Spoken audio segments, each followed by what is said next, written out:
শুনানির আগেই ডিএ মামলার গুরুত্বপূর্ণ নথি শুরুর আগেই যুক্ত হলো একাধিক নথি। আজকে ভিডিওটির মধ্যে দিয়ে এর ডিটেলস বিষয়গুলো আপনাদেরকে জানানোর চেষ্টা করব। ভিডিওটির সঙ্গে থাকুন, ভালো লাগলে লাইক করুন, চ্যানেলে প্রথমবার হলে সাবস্ক্রাইব করে পাশের বেল আইকনটিকে অবশ্যই বাজিয়ে রাখুন। তো চলুন ভিডিওটিকে শুরু করা যাক। রাজ্য সরকারি কর্মচারীদের মহার্ঘ ভাতা অর্থাৎ ডিএ মামলা নিয়ে সুপ্রিম কোর্টে যে শুনানি চলছে তাতে সম্প্রতি কিছু গুরুত্বপূর্ণ পরিবর্তন এসেছে।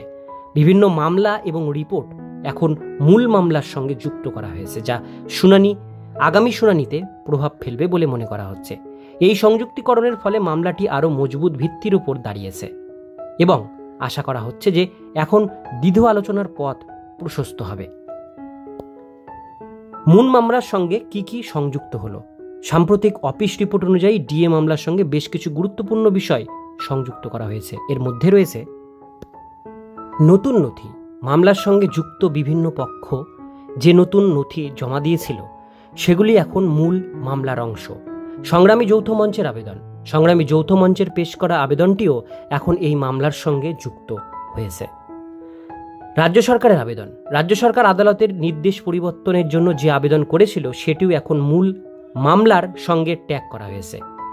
কন্টেম্প্ট মামলা, 3টি কন্টেম্প্ট মামলা যা confederation of state government employees সরকারি কর্মচারী পরিষদ এবং ইউনিট ফোরামের পক্ষ থেকে দায়ের করা হয়েছিল, সেগুলোও এখন মূল মামলার সঙ্গে শোনা হবে।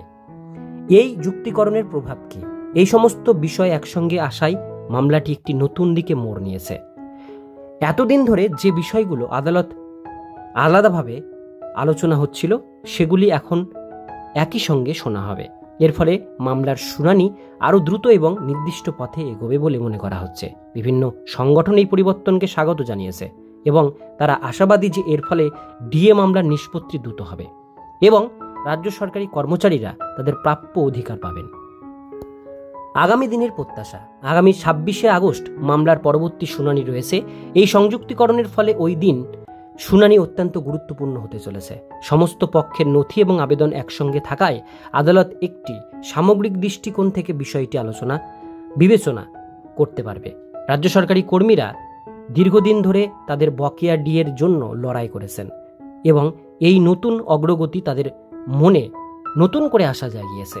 এখন দেখার বিষয় সুপ্রিম কোর্ট এই বিষয়ে কি রায় দেন এবং রাজ্য সরকারি কর্মচারীদের দীর্ঘদিনের প্রতীক্ষার অবসান হয় কিনা। পরবর্তী আপডেটের জন্য আমাদের চ্যানেলের উপর লক্ষ্য রাখুন, চ্যানেলটিকে সাবস্ক্রাইব করে পাশের বেল আইকনটিকে অবশ্যই বাজিয়ে রাখুন।